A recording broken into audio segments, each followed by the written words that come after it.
Hi, I am creating this video tutorial to show you how to organize your Google Sheets based on specific column information. So in this instance, I'm looking at the results from a Google Forms assessment I gave my students. And I want to organize this particular Google Forms assessment responses by teacher name. So if you've ever given a Google Forms assessment, you know that all of the responses are then populated into a Google Sheet, which then shows you the timestamp, the questions on your quiz, the score that your students made, and of course the student name, and if you ask for it, the teacher name. So this one was created specifically as an example for maybe like a third grade team where each teacher is teaching their own classes, but they're giving common assessments. And so maybe they're all using the same Google Forms assessment. Well, in the end, I want to see everything side by side, but sometimes I may just want to pull out information from one particular teacher. So this tutorial will help you with that. So right now I'm looking at this response sheet that resulted from the Google Forms assessment. And what I'd like to do first is go down to the bottom left corner where there's a little plus sign and it says add a sheet. And this is exactly what I want to do. I'm going to click the plus sign, which will then add a sheet. And you'll notice that mine says sheet 3. Yours will most likely say sheet 2. I've been doing some other tutorials with this same Google Sheet, so that's why you're seeing sheet 3. But yours will show up sheet 2. No matter what it is, though, these instructions you're receiving will work no matter what sheet it is. You, in fact, may decide to use these instructions to create multiple sheets that organize the columns in different ways. So you can have as many sheets as you want and create these formulas over and over again to organize it as you need. So right now I'm looking at a blank sheet, but what I'd like to do is I want to pull in this information from row 1 and I want to pull that over into sheet 3. So I'm going to click here on the number 1. I'm not clicking in the first column, I'm clicking on the actual number 1, which then highlights the entire first row. And now I want to copy that. So I'm going to push Control C for copy. You can also just right click and copy it that way. And now I'm going to go over to sheet 3 and I want to Control V as in Velcro that information to sheet 3. However, I do not want to put that in row 1 because I'm going to need row 1 a little bit later, and you'll see that here in just a minute. So I want to put it below row 1, and you can put it in any row that you want. I'm just going to go with row 2 because you really only need that one row up there available. Just like before, I clicked on the actual number 2 so that it would highlight the entire row, and now I'm going to push Control V as in Velcro, and now that information has been copied over from form responses 1 to sheet 3. And again, row 1 is empty. So now you're going to see why row 1 needed to be empty, because my next step is actually to click on that empty spot in the column that has the information I need. Remember I said I want to organize by teacher name. Well, teacher name is in column G. It should be in column G for both. Let's double check, and it is. If I've copied and pasted correctly, it will be in the same column on both sheets, all right? So now that I'm in row G or column G, I want to make sure I click in that empty space. I don't want to click on the G because that'll highlight the entire column and this next step will not work. I must click in that empty space there between G and above teacher name. Now that I'm here, I'm going to right click and I'm going to go all the way down to the very bottom where it says data validation. Once I click on data validation, I get this box that pops up in the middle of my screen. And this first cell range, it says we're in sheet 3 in G, right? Column G. That's exactly what we want. In G1, actually, it tells you G1, okay? Don't mess with that. Keep it the same. However, we do need to put some more information here. So this empty box right here, actually, we want to go to the little select data range option, and we're going to click on that. But first, let me go back to form responses 1. Notice I can click back and forth between these tabs, and this pop-up box will still be there. So just keep in mind that you can move back and forth as needed. I'm going to go to form responses 1, and now I'm going to click on this little grid that says select data range. And now I get this pop-up box that says, well, what data are you wanting?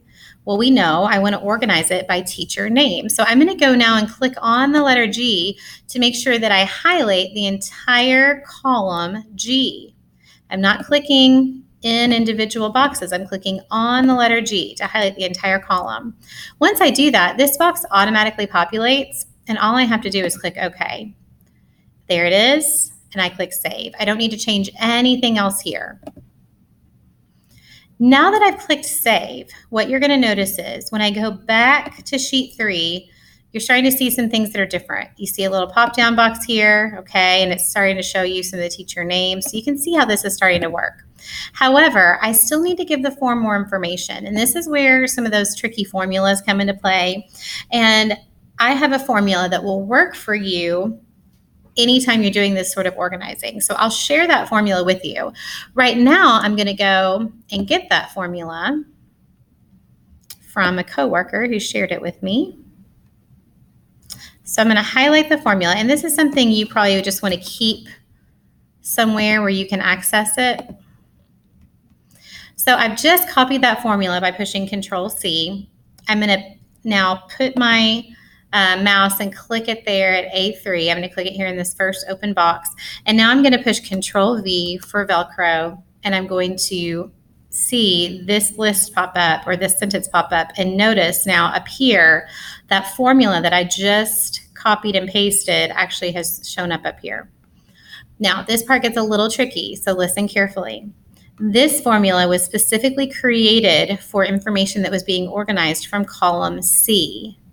That won't work for us in this situation because I don't want to organize this data by column C. I want to organize this data by column G. So I need to go into the formula, and everywhere that it says C, I need to change that C to a G. You're going to find that it's in the formula 4 times.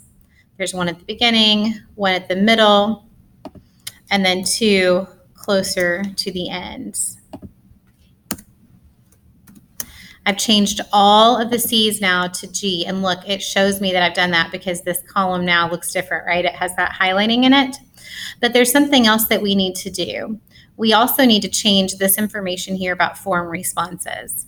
The first thing we need to change is the A, because when I go to form responses 1, my information starts populating in A2. So I need to make sure that when it starts pulling data, it's pulling data from A2 and beyond, right? And further past A2.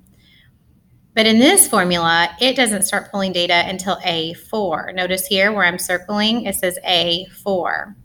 So I want to change that 4 to a 2. And then the final thing I want you to notice is it also says A2 and it goes to column F. But this particular assessment has columns that go to G. So I need to change that to a letter G. So keep in mind that all of this will change based on what assessment you've given and how much information there is in that sheet. For example, how many questions you have, right, will affect that because it will affect how many columns you have. So if you have columns that go to K, then you're going to change this to a K. If you go all the way to Z, you're going to change that to a Z. And you want to change this A number to whatever number starts populating with your answers here on your form response 1.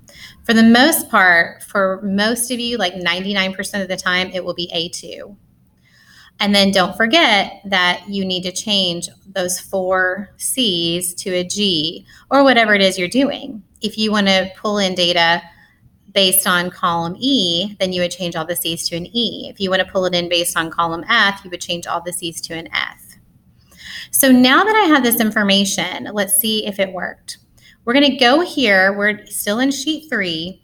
We're going to go here now to row G where this little pop-down menu has opened. And what we want to do is click on it.